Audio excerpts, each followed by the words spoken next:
नमस्कार दोस्तों, मैं डॉक्टर अमित चतुर्वेदी आज एक नई जानकारी के साथ कि हीट स्ट्रोक क्या है, इसके लक्षण क्या हैं, इसके बचाव क्या हैं, इसका ट्रीटमेंट क्या है। दोस्तों, हीट स्ट्रोक को अगर सिंपल भाषा में बोलें तो nothing to death means 20 minute पहले आपका डॉग नॉर्मल खाना खा रहा था, आपके साथ में खेल रहा था, सब कुछ बढ़िया था और 20 मिनट में ही आपके डॉग की डेथ हो जाती है। सुनने में बड़ा अजीबोगरीब लगता है, लेकिन सच यही है। हीट स्ट्रोक है क्या दोस्तों? एक ये टेम्परेचर की प्रोसेस है जिसमें टेम्परेचर बहुत ज़्यादा राइज़ कर जाता है और बॉडी टेम्परेचर को मेंटेन नहीं कर पाती, जिसकी वजह से या तो किडनी फेलियर हो जाता है, या लिवर फेलियर हो जाता है, या मसल डैमेज हो जाती है, या हार्ट फेलियर की वजह से डॉग की तुरंत डेथ हो जाती है। दोस्तों, हम लोगों में जब हम लोग गर्मियों में बाहर निकलते हैं तो हमारी बॉडी में स्वेट ग्लैंड्स की वजह से पसीना आता है और कुछ देर बाद हमारी बॉडी की ठंडक महसूस करती है। लेकिन दोस्तों, डॉग्स में इसके उल्टा है, क्योंकि डॉग्स में स्वेट ग्लैंड्स नहीं होती हैं तो डॉग्स में पसीना नहीं आता, और जो स्वेट ग्लैंड्स होती हैं वो पंजों में ना के बराबर होती हैं। उनसे डॉग अपनी बॉडी को टेम्परेचर मेंटेन नहीं कर सकता। जब डॉग का टेम्परेचर 104 से ऊपर जाने लगता है तो कभी कभी बॉडी का थर्मो रेगुलेशन सिस्टम टेम्परेचर को मेंटेन नहीं कर पाता, और जब दोस्तों टेम्परेचर को मेंटेन नहीं कर पाता, पसीना आता नहीं है, तो डॉग की किडनी, लिवर, हार्ट फेल होने के चांसेस बहुत ज़्यादा बढ़ जाते हैं। दोस्तों, इसके लक्षण क्या हैं? दोस्तों, जब आपको लगे कि आपका डॉग हीट स्ट्रोक की तरफ जा रहा है तो कुछ सिम्टम्स ऐसे हैं जिनको आप देखकर ही जान सकते हैं कि आपका डॉग हीट स्ट्रोक की तरफ जा रहा है। आपके डॉग का टेम्परेचर एकदम 104 से ऊपर चला जाएगा। आपके डॉग की नाक पे जब आप नॉर्मल देखेंगे तो छोटी छोटी बूंदें दिखाई पड़ेंगी पानी की, लेकिन जब बहुत ज़्यादा टेम्परेचर राइज कर जाता है तो नाक एकदम ड्राई हो जाती है।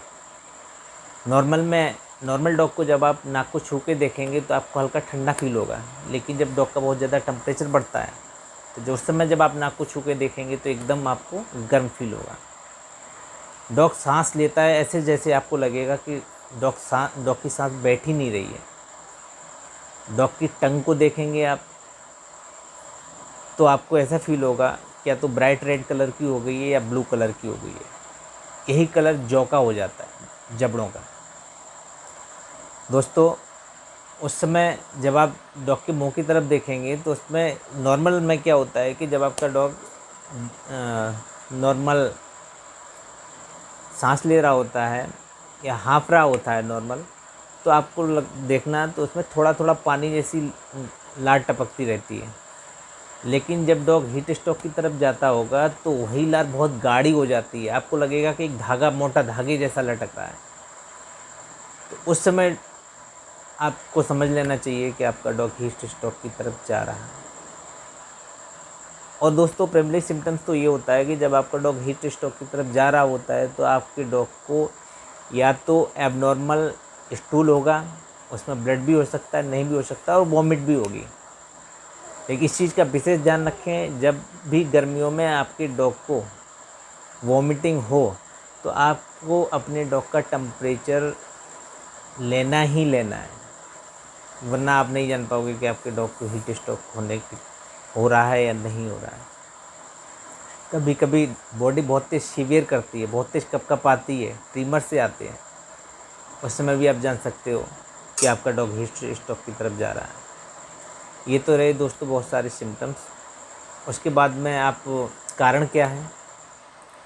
दोस्तों, जब आप गाड़ी में अपने डॉग को लेके जाते हैं तो विदाउट एसी के जाते हैं, या फिर अपनी गाड़ी को बाहर खड़ी कर देते हैं, एसी बंद कर देते हैं, शीशों को बंद कर देते हैं, तो उसमें मात्र 10 मिनट के अंदर ही बॉडी का टेम्परेचर 104, 105 जाने की संभावनाएं रहती हैं। दूसरा रीज़न ये हो सकता है कि जब अपने डॉग को बहुत तेज़ गर्मी पड़ रही हो तो बाहर बहुत लंबे समय तक टहलाते हैं, जबकि बीच बीच में पानी नहीं देते, या बहुत ज़्यादा एक्सरसाइज कराते, तब भी ये संभावनाएं हो सकती हैं। तीसरा रीज़न ये हो सकता है कि जब हम अपने डॉग को टाइम टू टाइम पानी नहीं देते हैं तब भी हीट स्ट्रोक होने की संभावना रहती है, क्योंकि बॉडी, जब आप डॉग को पानी देते हैं तो बॉडी का टेम्परेचर बहुत हद तक पानी से मेंटेन हो जाता है। इसके बचाव क्या क्या हैं? दोस्तों, जब हमारी डॉग का टेम्परेचर बढ़ने लगे तो सबसे पहले हमें अपने डॉग को शैडो एरिया में लेके आना है, वहाँ पे डॉग को नहलाना है और सबसे ज़्यादा पानी कान के चारों तरफ और उसके पॉज पे डालना है, जिससे उसकी बॉडी का टेम्परेचर लो हो जाए। लेकिन कभी भी आपको बर्फ़ के पानी से डॉग को नहीं नहलाना है। जब आप अगर बर्फ़ के पानी से नहला देंगे तो जो ब्लड वेसल्स हैं वो एकदम कॉन्स्ट्रिक्ट हो जाएंगी, उसका एडवर्स इफेक्ट हो जाएगा, तो हो सकता है कि आपका डॉग तुरंत कोलैप्स कर जाए। तो आपको कूल वाटर से नहलाना है, ना कि कोल्ड वाटर से।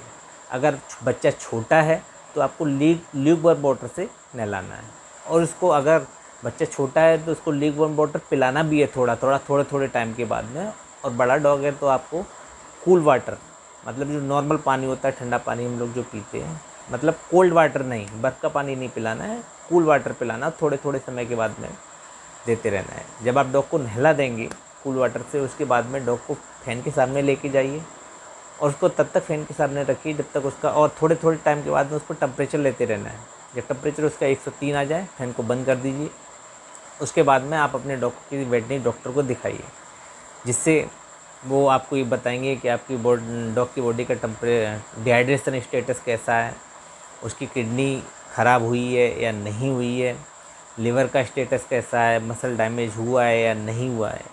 ये सारी चीज़ें आपको एक वेटरनरी डॉक्टर से परामर्श लेने के बाद ही पता चलेंगी, और बेहतर यही कि सारी चीज़ें नॉर्मल हो जाएं। उसके बाद में आप अपने वेटरनरी डॉक्टर को एक बार कंसल्ट ज़रूर करते हैं।